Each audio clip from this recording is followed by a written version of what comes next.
El proceso de las elecciones presidenciales 2014, usted lo vive en Monumental y Canal 2. Por eso, cada lunes, Minuto a Minuto, hace una radiografía nacional. Los problemas que nos aquejan como país. Conozca qué proponen los expertos. Un programa de análisis de cara a las elecciones del 2014. Minuto a Minuto, una radiografía nacional. Los lunes a las 9 de la noche, por CDR Canal 2. Minuto a Minuto.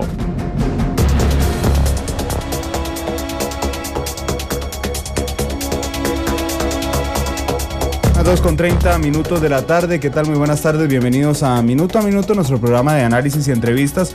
Los lunes, que duramos 1 hora y no 30 como el resto de días de la semana, le hemos llamado Radiografía Nacional porque durante los primeros meses iniciamos a hacer un balance de cómo están algunos sectores de nuestro país con el fin de generar consejos prácticos a quien ocupe la presidencia de la República. A partir de este lunes y los lunes siguientes vamos a tener a los candidatos presidenciales aquí en la mesa de Minuto a Minuto. Hoy está con nosotros don Luis Guillermo Solís. Él es candidato a la presidencia del Partido Acción Ciudadana, pero además es un viejo conocido de Radio Monumental, ha sido analista nuestro desde hace ya muchísimos años, así que no es nuevo en estos micrófonos. Don Luis, buenas tardes. Muy buenas tardes, Randall, muy buenas tardes, amigas y amigos. Efectivamente, me siento como en casa y la posibilidad de conversar en extenso con ustedes me satisface mucho, estoy a la orden. Gracias, ya les traemos el café. Gracias, eso ayuda mucho. Sí, que aquí es el mejor. Así es. ¿Cuál es el mensaje de hoy? Todos nos tiene pendientes, porque hoy salió publicidad en medios escritos que en el 6, Repretel, en el 11... Y en el 7. Y en el 7. Va a dar un mensaje a las 8 de la noche. ¿Qué es? Bueno, el mensaje está, por lo menos una parte de él está ya en la propia invitación a que nos vean. Es una primera aproximación, una invitación a que nos conozcamos más. Yo soy un candidato que no es tan conocido porque no soy un político tradicional, no he estado metido en esto como profesionalmente uno podría pensarlo, sino que estaba en la política, pero siempre manteniendo un espacio muy grande para mis otras actividades profesionales, y por lo tanto tengo niveles de conocimiento bastante menores de los que otras personas que están en esta misma competencia tienen, y quisiera empezar a trabajar más intensamente en esos niveles de conocimiento para que aumenten, y para que aumenten como tiene que ser, porque creo que el conocimiento de las personas adicionará un factor que me parece fundamental en esta campaña, que es la diferenciación entre los candidatos. Las propuestas están pareciéndose mucho, uno coge todas las propuestas, empieza a verlas y no hay tantas diferencias, por lo menos en los enunciados, pero sí hay diferencias en cuanto a quién es el que las dice y la credibilidad que hay que tenerle. Entonces eso pasa por conocernos mejor, y eso es lo que vamos a hacer esta noche, empezar en ese proceso. Bueno, de hecho vamos a intentar además propiciar esa diferenciación que es sana en una época en que los partidos políticos cada vez se parecen más. Yo hablaba un día de estos con un amigo extranjero, un señor ya de 82 años argentino, y entonces me preguntaba cuáles eran las características de los partidos políticos costarricenses, y yo le decía que hace unos 40, 30 años todavía, pero tal vez un poquito más para atrás, sin importar quién fuera el candidato a la presidencia, usted podía obtener respuestas ya sabidas de algunas preguntas en particular, porque era lo que representaba la ideología del partido que había escogido este candidato. Ahora no. Ahora hay una mixtura enorme, digamos. Es que las ideologías se desdibujaron mucho después de que terminó la Guerra Fría, ¿verdad? Sí. Y de un tiempo para acá, lo que se ha extendido mucho hacia lo que antes era la izquierda y lo que antes era la derecha es un centro un poco difuso donde se encuentran un montón de partidos. Eso por un lado, es decir, lo ideológico ha perdido peso. Y por otro lado, ha aparecido mucha competencia en los partidos políticos, organizaciones no gubernamentales, grupos religiosos, y la falta de ideología sumado a la incapacidad de gestión de muchos gobiernos y la pérdida del monopolio que los partidos tenían para representar esas correas de transmisión entre el poder y la ciudadanía, la suma de todo eso es que los partidos se han debilitado, y se han debilitado muchísimo, y no solamente en Costa Rica, en toda América Latina. Hace poco fui a la presentación de un libro de Constantino Urcullo, que, no es por bajar, pero es analista de Noticia Monumental, absoluto. Bueno. Y que Constantino decía que la credibilidad que hay que construir en la clase política que hay que reconstruir para la clase política tiene que venir necesariamente de los partidos, que son quienes tienen en sus manos precisamente las reformas necesarias para hacerlas. Sí, yo me temo que sí. Digo me temo que sí. Me temo que sí porque va a costar mucho hacerlo de los partidos. Desde hace un tiempo para acá, usted lo sabe porque usted ha sido un analista de la política por muchos años, Randall, se ha presentado una situación que a mí me parece insólita y además de insólita me parece inconveniente, y es que los y las candidatas de los partidos aparecen más grandes que los partidos que los postulan. Uh-huh. Eso es complicadísimo. Es decir, cuando una persona, un individuo, aparece en las encuestas más grande que el partido que representa, ahí usted tiene una situación de disfunción política muy grande. Eso no debería de ser así. Por definición, un partido tiene que ser una cosa muchísimo más grande que sus liderazgos.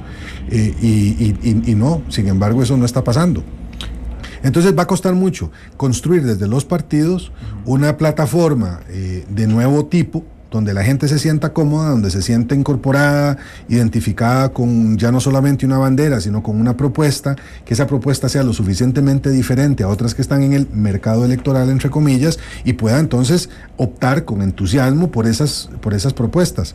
Entonces, bueno, si la recuperación de la credibilidad pasa por los partidos, eso va a ser un poquillo complicado. Me parece que se nos pueden sumar más bien algunos problemas. Pero lo que pasa es que es un panorama complicado, sobre todo para usted, que está metido en esa trampa, porque entonces, cuando uno se pone a ver para atrás, Otón Solís era más grande que el PAC, ¿verdad? Y Oscar Arias más grande que Liberación. Y Otto más grande que los libertarios, claro. O sea, así es. Pero en ese momento el PAC es más grande que Luis Guillermo Solís en las encuestas. Bueno, por eso es que usted tiene que ser más grande que el partido para ganar. Bueno, yo lo que espero es que el partido se llene de mucha gente que no está en el partido. Ese es el otro camino para ganar. Y el 63% de la gente en este país dice que no tiene partido político. Entonces hay dos maneras de verlo. Uno es convirtiéndose el individuo en un factor más grande que el partido, lo cual no descarto podría ocurrir si la campaña que empieza hoy es exitosa.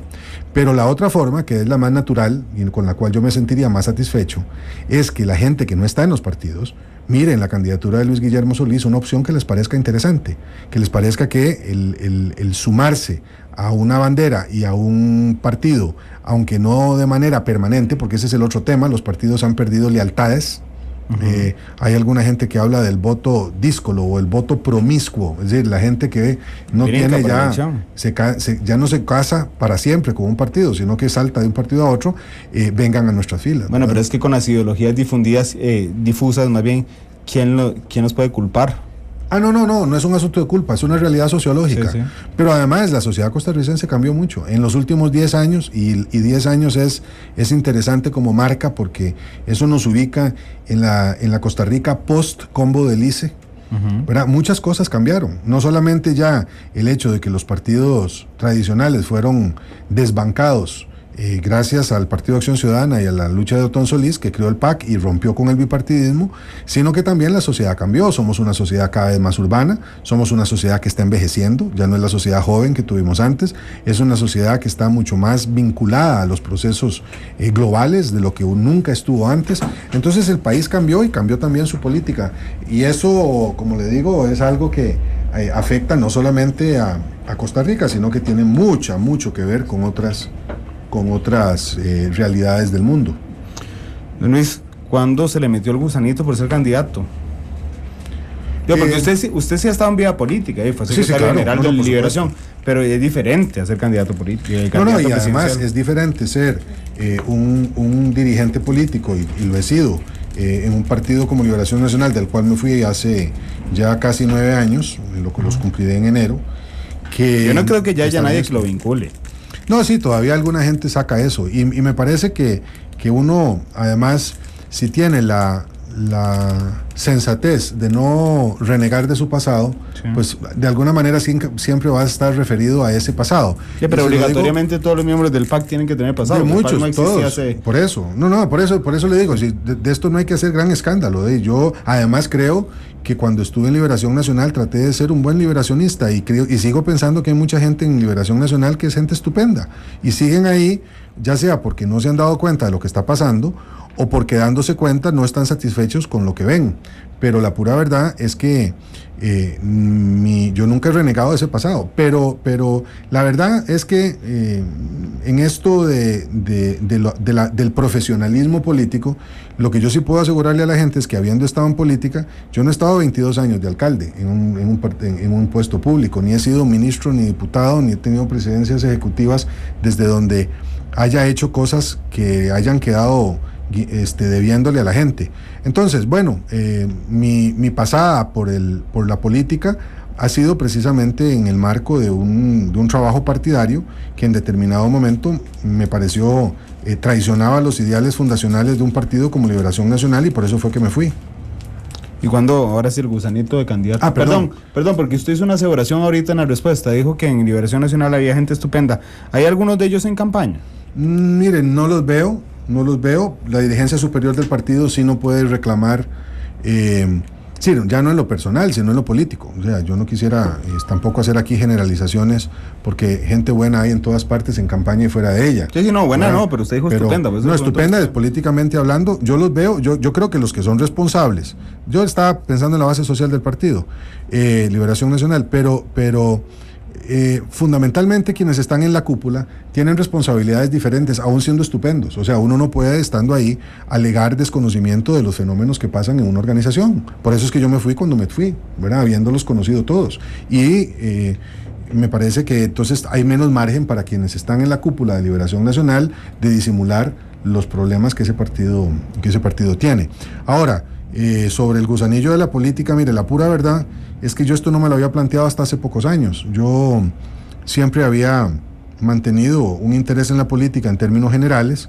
La gente me veía más de canciller que otra cosa, porque mi especialidad había sido la política internacional, y no fue sino hasta hace como 3 años y medio que ya habiendo tomado la decisión de regresar a Costa Rica después de 2 años de vivir en Panamá como director de una oficina internacional, Alberto Salom, en ese momento uno de los dirigentes más reconocidos y prestigiosos del PAC, igual que ahora, solo que en ese momento yo lo consideraba más bien un posible candidato, me invitó a tomar café, y yo pensé que me estaba invitando para que yo lo apoyara, y grande fue mi sorpresa cuando más bien fue él el que me dijo: ¿y por qué no consideras meterte en esta aventura cívica? Y bueno, a partir de ese momento empecé a hacer consultas, hablé con mi familia, hablé con amigos, me fui acercando al PAC. Yo había estado ya en el PAC en 2 campañas, pero no tenía un reconocimiento como dirigente nacional del partido. Ahí empezamos un trabajo que culminó en la precandidatura primero, ahora en la candidatura del PAC, y espero yo también en la presidencia de la República, en el primer gobierno que el PAC ejerza desde su fundación hace casi 13 años. Vamos a ir a la pausa comercial, 30 segundos, y regresamos para hablar ya no solo de lo que le parece a don Luis Guillermo, sino de las propuestas en campos específicos, porque ya aquí alguien lo regañó en Twitter. Luis Carlos Ortiz dice: a Luis Guillermo Solís le urge quitarse la camisa de analista, un candidato haciendo sus análisis y no expresando sus propuestas. Pero bueno, ya vamos a las propuestas. Son las 2:42, volvemos a Minuto a Minuto. Cuando la noticia trasciende el paso del tiempo y el instante no basta, Minuto a Minuto, más allá de la noticia. Una realidad compleja exige un análisis profundo. Esto es Minuto a Minuto, más allá de la noticia. Son las 2:46, regresamos a Minuto con don Luis Guillermo Solís, hoy candidato presidencial del Partido Acción Ciudadana. Vamos a hablar de propuestas de don Luis Guillermo.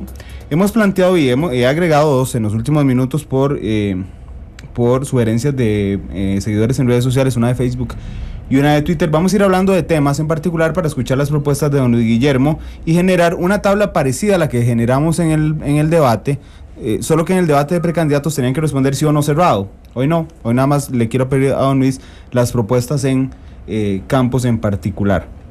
Y voy a empezar por infraestructura vial, tomando en consideración que hoy en la noche cierran a General Cañas, que está la circunvalación cerrada. ¿Cuáles son sus propuestas, don Luis, en tema de infraestructura vial? Mire, devolverle al MOP la capacidad que tenga de controlar y de regular como autoridad y principal institución rectora en el sector. Eso me parece es urgente, ¿verdad? Yo en esa lógica cerraría Conavi y cerraría otros consejos que están funcionando muy mal, ¿verdad? ¿Conavi? Y Conavi sin duda. ¿Lo cerraría? Sí, ¿verdad? Ahora no será inmediato porque eso requiere de una serie de reformas muy importantes. Pero sí creo que hay que recuperar el centro no puede estar en Conavi, no puede estar en los consejos, tiene que estar en el MOP. Me parece que ese es un tema. 2, creo que hay que adoptar el consenso por la red vial de Costa Rica, que es una plataforma de prioridades de carreteras que ya han definido el Consejo, el Colegio Federado de Ingenieros Arquitectos, las entidades académicas, incluida la NAME, el propio MOP, y la Cámara Nacional de la Construcción, que yo creo que definen muy bien cuáles son las carreteras que se necesitan y en cuánto tiempo se tienen que tener. Y 3, utilizaría los recursos que ya existen para ello. No hay necesidad de pedir más plata, se puede construir buena parte de esas carreteras con esto. Tercero, aboliría la actual ley de concesiones, sería una nueva. Nosotros en el PAC creemos en las concesiones, pero no de la forma como están planteadas. Ya casi vamos a concesiones. Y eso me parece que eso es muy importante. Y 4, le daría más autoridad a las municipalidades para que se encarguen de la red vial nacional en el 85% de esta que les corresponde a ellas atender. Me parece que no todo está en manos, no debe estar todo el control en manos del poder ejecutivo. Ahora sí, brinquemos a concesión. ¿Cambiaría la ley de concesión? Sí, señor. No solamente la cambiaría, la tendría que hacer nueva. Yo pensé durante mucho tiempo que se podía reformar, pero veo que tiene demasiados problemas. Así es que hay que hacer la ley y me parece que meterle cirugía mayor, si es que no se cierra también y se hace otra entidad, a la forma como está constituido el Consejo Nacional de Concesiones, no ha servido. Me parece que hay una serie de problemas ahí de orden estructural que tienen que ser resueltos. No es un cascarón. Es un cascarón, pero además es un cascarón inútil y que tiene graves problemas, me parece, de transparencia. Bueno, voy a meter una pregunta en redes sociales. Es que le estaban preguntando, citamos que usted dijo que fue don Alberto Salom quien le pidió quien fuera precandidato. Y entonces nos dice Luis Carlos Ortiz, yo creí que Salom iba a ser vicepresidente, ¿se lo planteó? Me encantó, me hubiera encantado, hubiera sido un gran vicepresidente. Sí, pero él tiene otras prioridades profesanales y personales. ¿Se lo pidió? No, porque no se lo pedí porque ya yo sabía que él no estaba en esa lógica. Bueno, vamos a seguir entonces con transporte público. Sí. Bueno, primero me parece que nosotros hemos propuesto la creación de un tren interurbano eléctrico. Creo que vamos a tener que avanzar en eso. Probablemente si llegamos a contar con uno, requerirá más de 4 años ponerlo a funcionar, pero igual me parece que mientras tanto podemos mejorar mucho el sistema actual, pero hay que moverse a un tren eléctrico, me parece eso es fundamental. Segundo, estoy de acuerdísimo con el tema de la sectorización de la red vial. Creo que no todo tiene que venir, no todos los caminos deben ir a Roma, ¿verdad? Ni todas las rutas deben de venir a San José. Tercero, creo que las interlíneas son fundamentales, tenemos que avanzar en esa lógica. Tenemos que hacer algo con el parque vehicular. Esa es la principal fuente de contaminación y de consumo de energía fósil, está en el parque vehicular. Yo creo que hay que controlarlo mucho más. Y por supuesto, como le digo, tenemos que juntar a eso el tema de la infraestructura. Al final de cuentas, tenemos que desfogar el centro de San José y de las principales ciudades, porque ya simplemente no se puede venir. Mire, cuando un evento de orden comercial, como el que hubo ayer en Punta Arenas, genera un caos que poco menos que hizo colapsar a la mitad de Costa Rica, me parece que esto ya ha llegado a un punto de ridículo nacional que no es tolerable. Ayer los jugadores del Santos de Guapiles que iban a ir a jugar a Punta Arenas tuvieron que bajarse a caminar 500 metros y se aplazó 2 horas y media, creo. Así es. El partido de ayer, ¿qué día tiene usted restricción vehicular? Lunes. Saca el carro y hace lo que yo hago, voy a confesarlo, dar una vuelta más grande para no entrar a la parte de restricción. Sí, claro, a veces tengo que hacerlo porque yo no tengo otro carro. Bueno, sí tengo otro carro, pero no siempre está disponible. Por dicha que le toque el miércoles hace otro carro. Es que le iba a preguntar porque Pero a veces no puedo, dicho sea de paso, a veces simplemente no puedo dejar de meterme a San José. Sí. Y me la juego como igual que cualquier otro tico. Y lo siento mucho y me dicen que no lo diga porque eso me hace ser pero evidente. Bueno, otro día tuve que coger taxi, ¿verdad? Pero a veces a veces no tengo posibilidad. Yo tengo que traer a mi hija de la escuela. Yo no puedo dejar de salir y cuando no tengo disposición del carro, ¿qué voy a hacer? Y yo me voy en taxi, ahora me voy en taxi porque ya yo creo que tampoco puedo dar el mal ejemplo y tiendo a ser bastante responsable con el asunto, pero yo entiendo perfectamente a la gente que solo tiene un carro, tiene que ir a trabajar y no le queda otra cosa. Que dicho sea de paso, con todo respeto por la ley de tránsito y por las autoridades de tránsito, me parece absurdo. Entiendo por qué lo hacen, pero me parece absurdo que una de las vías que permitiría que la restricción vehicular funcionara mejor, que es la circunvalación, esté metida dentro de la regulación. Usted debería de poder darle la vuelta a San José sin meterse al centro de San José. ¿Y cómo lo hace? Por la vía de circunvalación. Ahora, de todas maneras, sería inútil, porque está cerrada. Pero es una de las formas como uno podría darle vuelta. Así es que me parece que en eso la gente tiene toda la razón. Y lo siento mucho, pero creo que la medida es muy buena, pero al final es contraproducente, porque tiene que dar una vuelta tan grande que al final termina gastando más gasolina y perdiendo más tiempo del que a veces uno pensaría, con el cual uno pensaría podría aportar al orden en urbano. Bueno, es que le pregunté el tema de la restricción, porque hace poco Freddy Pacheco, que estuvo aquí un lunes también, decía, vea, Randa, la restricción vehicular no es una medida ecológica, porque finalmente usted gasta más gasolina haciendo la vuelta más grande para quitarse la restricción, ¿verdad? Así es. Entonces él planteaba la propuesta, bueno, si van a hacer restricción, entonces háganla en general, una vez por semana, 2 veces por semana. ¿Pensaría don Luis Guillermo en algo así? Mire, puede ser, yo no sé, yo no soy ingeniero del tránsito ni tengo mucha lógica en cuanto a cuántas son la masa de combustible que se pierde y cuántas son las horas que se pierden en estos procesos. Tendría que analizar un poco más. Cualquier cosa que ayude a mejorar la vialidad y que contribuya con el ambiente y que genere una facilidad para que la gente no tenga que perder la plata que necesita para trabajar, porque es que hay mucha gente que necesita los carros para trabajar, no solamente para trasladarse al trabajo, sino para trabajar. Y entonces, pues yo entiendo la lógica de la prohibición, pero también creo que hay que hacerla aliviar lo más posible los costos que esto le trae a estas personas. Pasemos a la situación fiscal, son las 2:54. ¿Qué haría con la situación fiscal, don Luis? Bueno, primero, yo creo que ahora sí tenemos que empezar a preocuparnos un poco más. 6% ya es otra cosa, es diferente al 5% que teníamos, al 5,5%. Cuando teníamos 5,5%, era factible todavía pensar con un poquito más de serenidad. Ahora hay que ya empezar a preocuparse. El PAC ha estado siempre casado con la idea de una reforma fiscal, no solo porque se necesita más ingreso para el Estado, lo cual es, creo que razonable pensarlo si queremos mejor educación, mejor seguridad, mejores carreteras, etcétera, sino principalmente, Randall, porque el instrumento fiscal es fundamental para redistribuir la riqueza. O sea, mientras nosotros tengamos los niveles de concentración que tenemos hoy, será imposible avanzar hacia lo que yo considero es el problema mayor que tiene este país, que es el crecimiento de la desigualdad y el aumento de la pobreza. Don Luis, pero en el tema fiscal, todos están de acuerdo en una reforma fiscal, pero usted decía, las propuestas se parecen mucho. Sí, sí. ¿Cuál es el elemento diferenciador de su reforma fiscal? Mire, yo creo que en términos generales me alegra que se parezcan mucho, porque deberíamos estar, porque yo las he visto todas excepto la de Otto Guevara, que es que no haya reforma fiscal, ¿verdad? Todos los demás decimos, 1, que hay que cobrar mejor los impuestos, 2, que hay que invertir mejor los recursos disponibles, 3, que tiene que ser renta fiscal, renta global y también renta mundial, es decir, que tenemos que recoger los recursos que hoy no están pagando impuestos, que la renta tiene que ser progresiva, es decir, que no debemos afectar a los sectores que menos ingreso tienen, sino a los que más ingreso tienen, y hay una diferencia en sobre si se le cobra o no se le cobra a zonas francas, por ejemplo. Nosotros en el PAC hemos dicho sí a las zonas francas, en otros partidos no a las zonas francas, se les debe cobrar.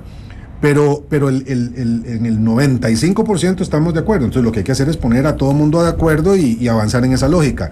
Dicho sea de paso, me parece que eso tiene que incluir la transformación del impuesto de ventas en impuesto al valor agregado. Esa era mi pregunta. ¿Por qué? Porque no se puede seguir con un impuesto tan regresivo como ventas.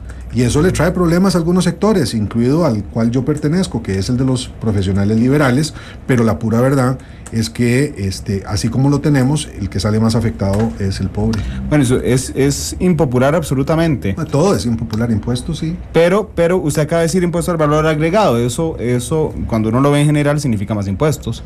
¿Estaría de acuerdo en subir la tasa impositiva, la carga impositiva? Bueno, es que hay que subirla, o sea, no veo cómo... Bueno, sí, con el IVA va para arriba. Sí, claro, sin duda. Es que, vamos a ver, por eso le digo, si se tratara solamente de darle más recursos al Estado, ¿verdad?, en más ingresos, y el Estado sigue gastando y gastando y gastando como sigue gastando hoy, ¿verdad?, con ineficiencia, con corrupción, etcétera.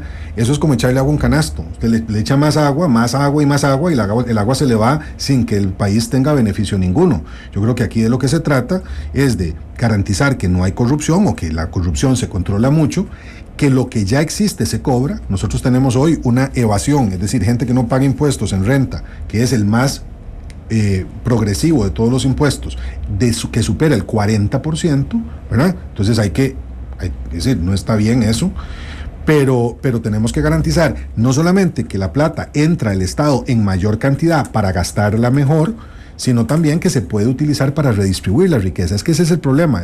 No es solamente un tema de que gaste más el Estado, es que la sociedad se vuelva más justa. Y en estos momentos la sociedad costarricense es una de dos en América Latina en donde la desigualdad, es decir, la brecha entre los que más ganan y los que menos ganan, está haciéndose cada vez más grande. Y esa era una marca que nosotros no teníamos.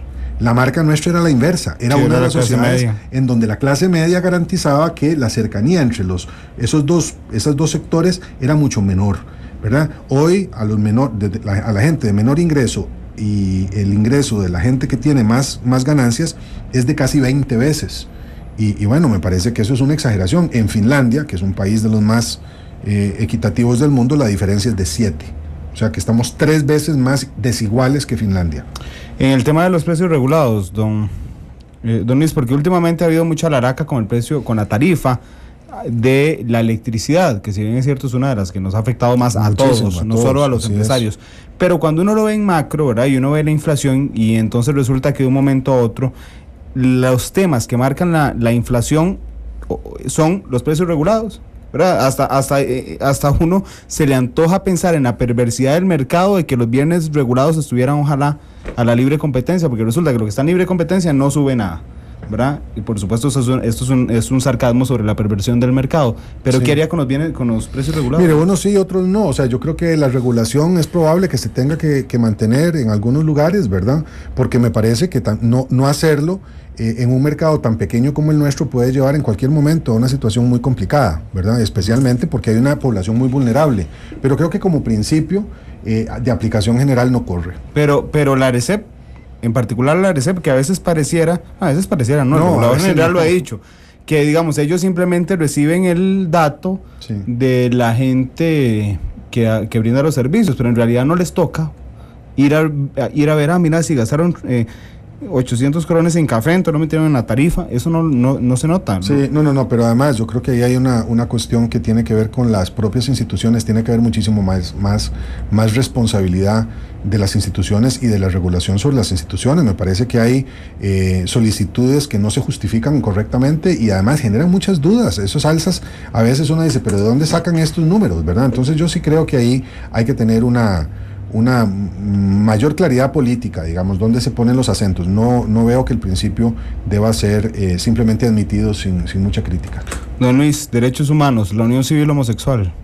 Yo creo en las sociedades de convivencia, el proyecto que está en la Asamblea Legislativa y que ha apoyado el Partido de Acción Ciudadana. Esos son derechos civiles para toda la población. No estamos hablando de matrimonio. A mí me parece que el matrimonio es un concepto de orden sacramental y no se trata de eso. El Partido de Acción Ciudadana no está tampoco por modificar el Código de Familia, pero sí por garantizar los derechos para que todas las personas y todas las parejas, independientemente de del género que tengan garantía de que sus derechos son respetados. Dice Julio César, al ingresar a una activista pro aborto como vicepresidenta, que se está refiriendo a Ana Elena Chacón, que a mí no me consta que sea activista pro aborto, pero me da pie para preguntarle, que no lo tenía en la lista, sobre el tema del aborto, ¿no es? Mire, personalmente estoy en contra del aborto como una política pública indiscriminada. Sí creo que habría alguna necesidad excepcional al respecto. Una, la que ya existe en la ley. En Costa Rica existe la posibilidad del aborto terapéutico cuando la vida de la madre está en peligro. Eso está en la ley costarricense, por suerte. Yo diría que también habría que ampliar esa condición para los casos de violación y también los casos de inviabilidad del feto fuera del útero materno, cuando el niño viene sin cerebro, se sabe desde que está como embrión, etcétera, de que esto es así.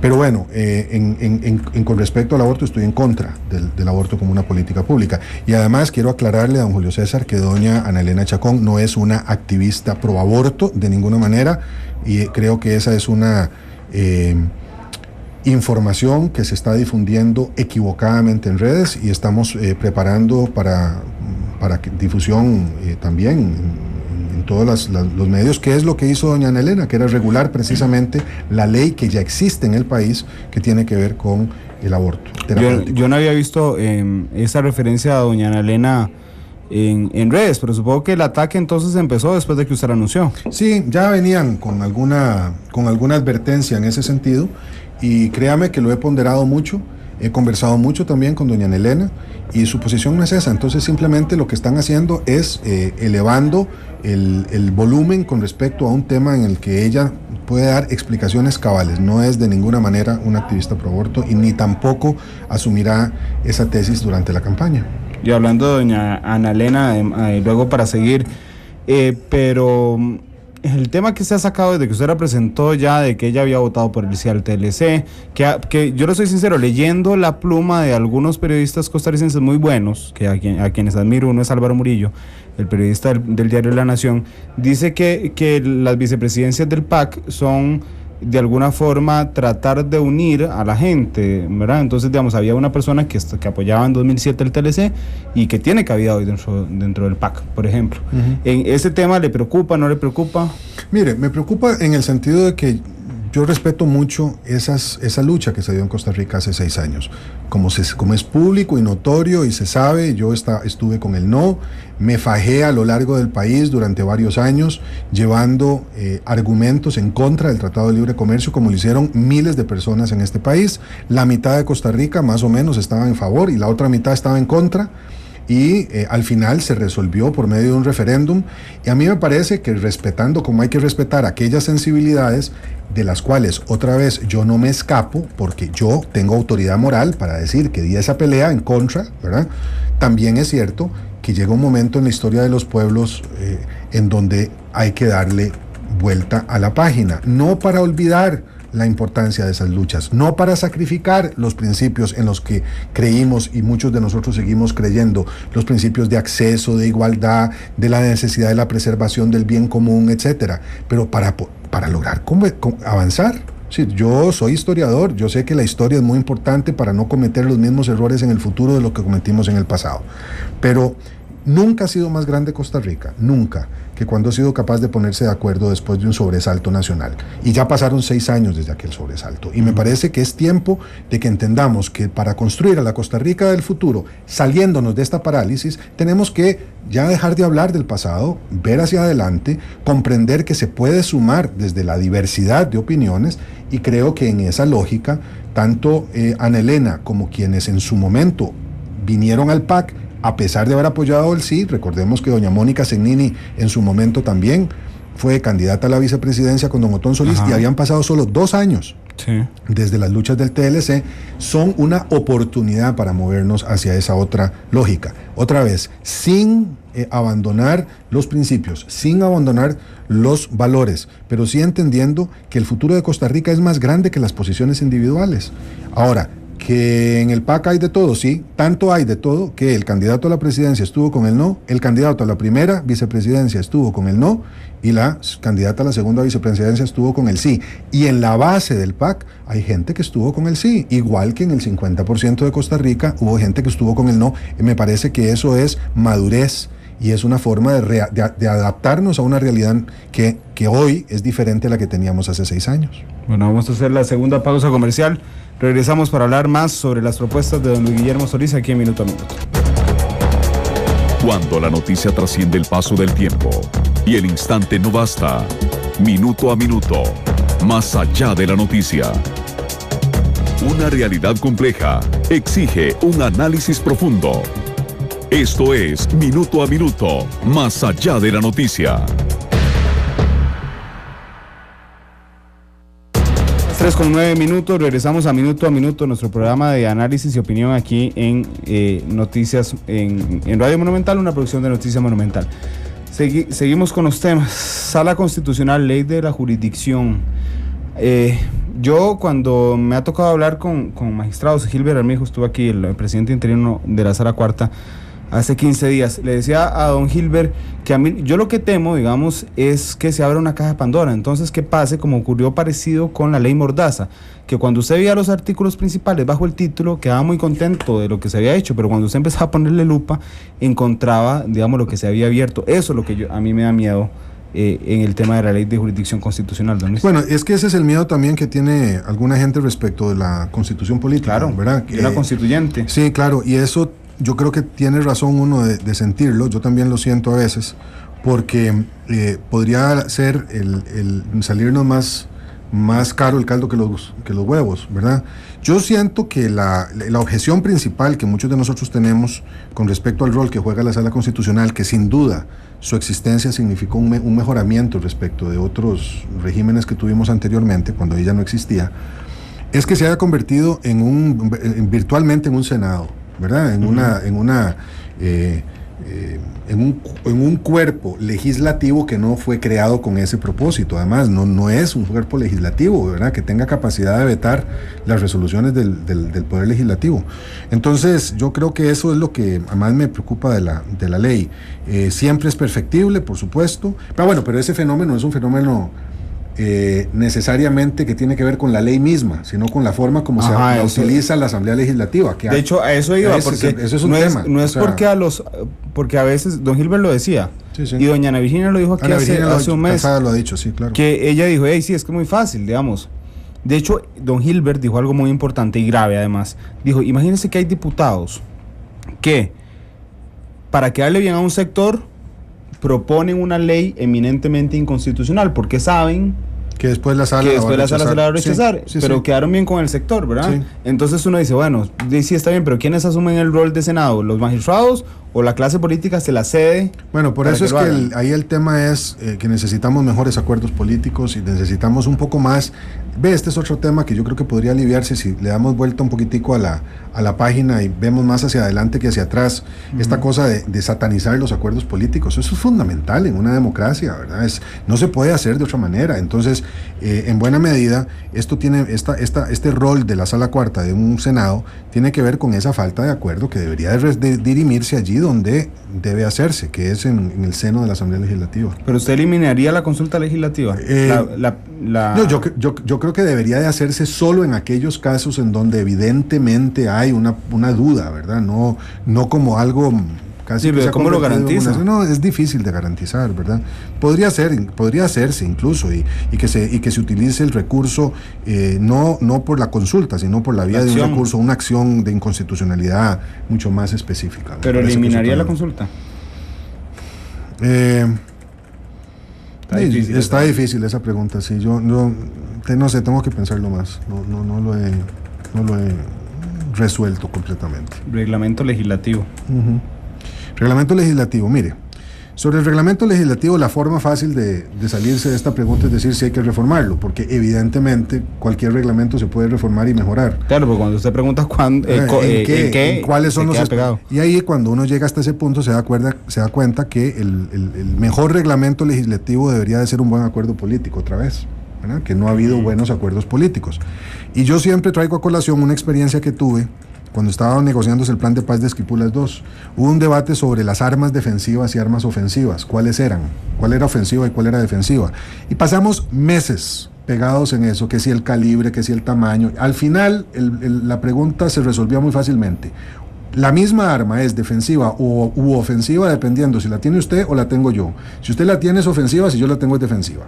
Y el reglamento legislativo lo usan unos y otros, detractores y defensores, indistintamente dependiendo de cuál tenga la mayoría y cuál tenga la minoría. Entonces yo lo que creo es que el reglamento, por supuesto, tiene que modificarse.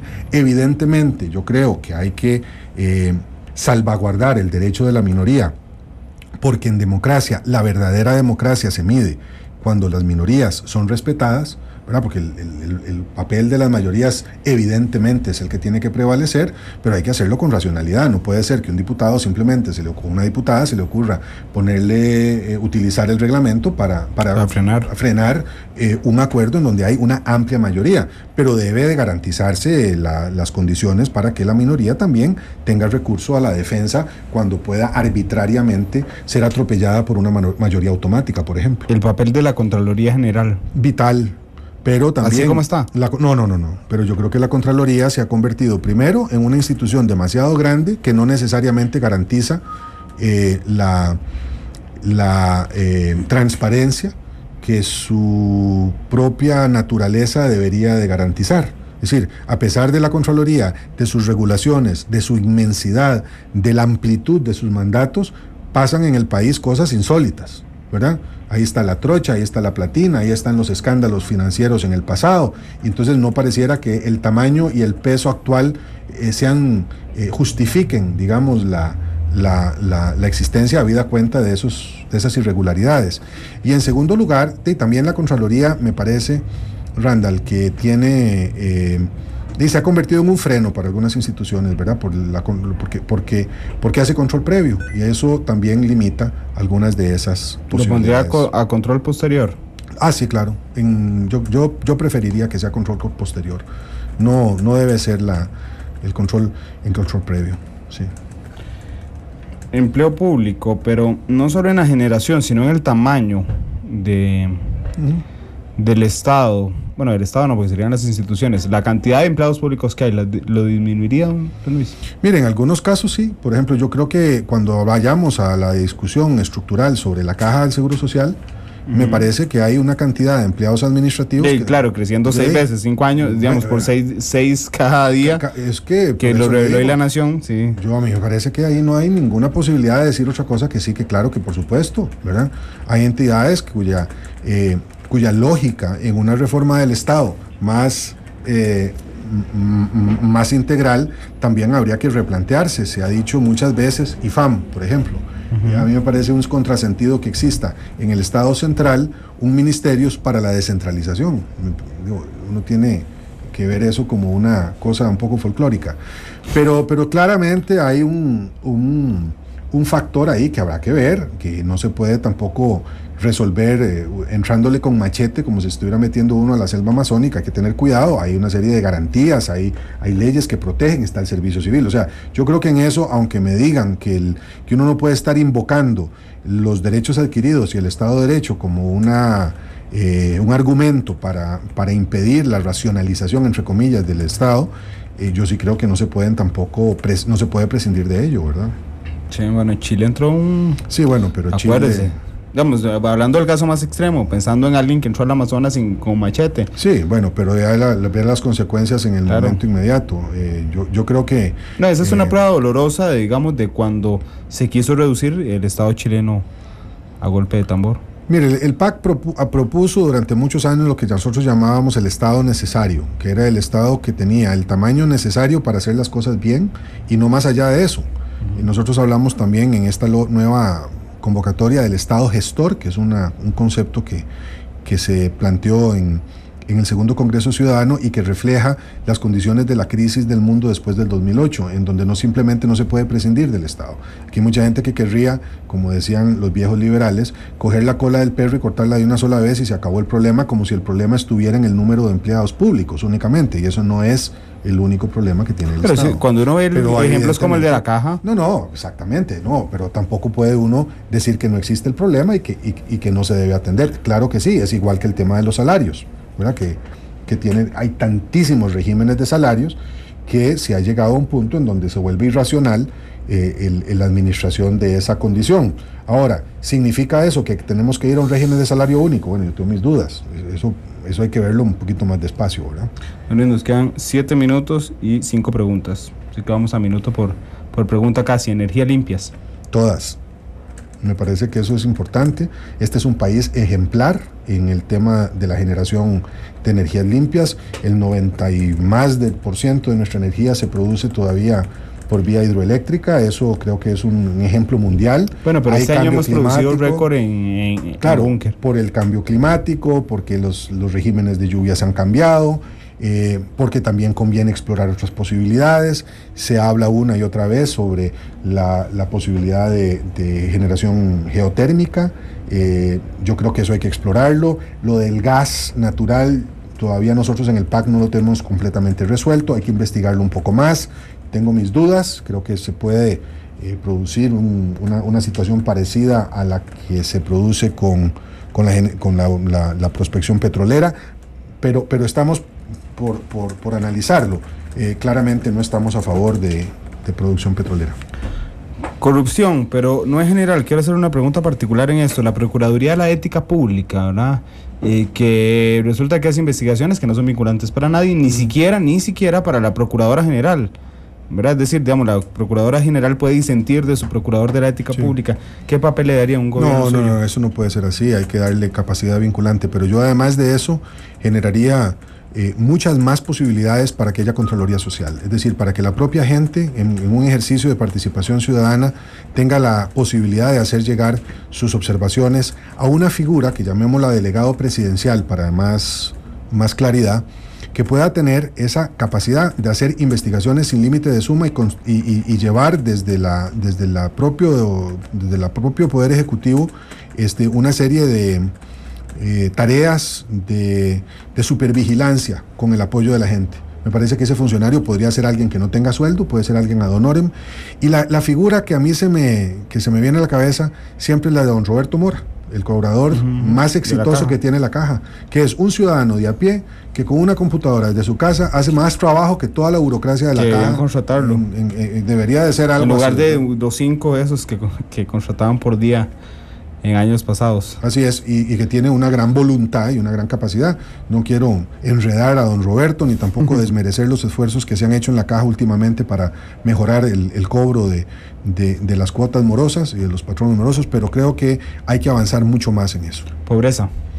Ese es el mayor desafío, y creo que para salir de la pobreza como problema estructural, que tenemos ahí clavado en más de un 20% desde hace ya muchos años, hay que aplicarle receta TICA: más educación y mejor educación pública, más y mejor seguridad social, no solamente en lo médico, sino en el término del régimen de pensiones universales y solidarias, y más crédito para la producción, más generación de empleo, especialmente en ese sector que ha estado relegado en el último cuarto de siglo, que es el mercado interno. Educación, justamente. Educación pasa por un montón de cosas, ¿verdad? Pasa por mejorar mucho el gasto. Estamos sobre 5.000 millones de colones en su ejecución.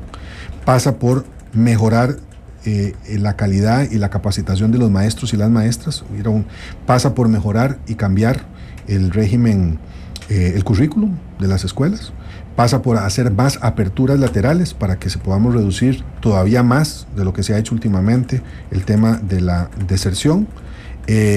Y bueno, por el tema de la infraestructura, también creo que hay que mejorarla mucho. Nicaragua. Mire, por el momento me parece que es la prioridad de nuestra política exterior. Nosotros tenemos que defender absolutamente la soberanía nacional. El territorio no se negocia. Tenemos 2 contenciosos en la Haya, de los cuales tenemos que salir airosos. Eso requiere de una diplomacia mucho más activa. Le tocará al nuevo gobierno, pero también entendiendo que Nicaragua no es negociable como una prioridad de nuestra política exterior, más allá del conflicto limítrofe. ¿Y política exterior en general? Mire, más relaciones con América Latina, un diálogo mucho más cercano con Centroamérica y el resto de la región. Creo que hay que hacer un esfuerzo mayor en Cuenca del Pacífico. Ahí está nuestro horizonte del futuro, pero sin olvidar que el vector estratégico principal todavía está en el eje norte, y eso significa Centroamérica, México, Canadá, Estados Unidos y la Asociación Transatlántica, Europa principalmente. Bueno, nos quedan 2 minutos y le voy a pedir que, como lo hizo en el debate de precandidatos, no la esquivó. Pero, ¿cuál es el peor candidato que hay en ese instante? El peor candidato de los 19, dice usted. Sí. Bueno, se lo planteo diferente, de los 5 primeros en las encuestas, incluyéndolo. El peor candidato, no me está preguntando sobre su propuesta presidencial ni nada, o simplemente por discrepancia, digamos, de... que usted diga, no, ese es el peor. Por su plan, por cómo es, por lo No, yo tengo una discrepancia profunda con la propuesta de Otto Guevara. ¿Otto Guevara? Sí, claro. Y supongo que usted supone que usted es el mejor, pero el mejor después de usted.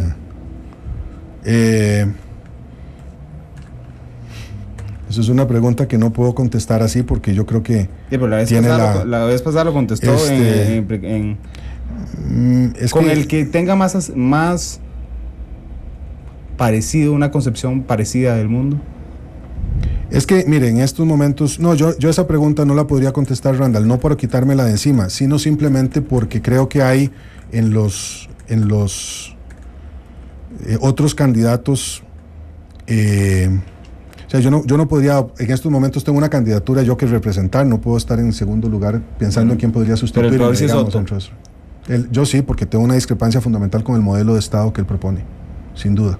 ¿Tiene alguna diferencia personal con alguno de ellos? No, al contrario, más bien en lo personal, cuando nos vemos hay una relación muy educada y muy cordial, no, ninguno. En 20 segundos, ¿qué es lo que nos queda del programa? Dice Daniel Chacón, ¿cómo saber si todo lo que está diciendo don Guillermo va a ser cierto, si llega al poder? Mire, la única forma, Daniel, es que usted vea mi hoja de vida y sepa si he sido consistente y coherente con ella o no. Don Luis, muchas gracias por estar aquí. Muchas gracias, Randall. Gracias a ustedes también que nos acompañaron en Minuto a Minuto. Mañana no habrá programa, juega la Selección Nacional contra México, así es que hay una variación de horario, no habrá programa, los esperamos el miércoles. Y hoy los invitamos a las 7 de la noche, tendremos en Noticia Monumental una entrevista que en exclusiva le brindaron las personas que salieron libres de prisión preventiva detenidas por la trocha, Miguel Ramírez y Manuel Serrano. En este instante están dándole la entrevista a Noticia Monumental y a Noticia Repretel, a los dos medios de la Corporación Repretel, y esta noche a las 7 se las transmitiremos en vivo. ¿Qué dicen estas dos personas? 10 meses en prisión preventiva y hoy nos dan esta entrevista, se las tendremos a las 7 de la noche. Feliz tarde. Minuto a minuto, más allá de la noticia, por Radio Monumental.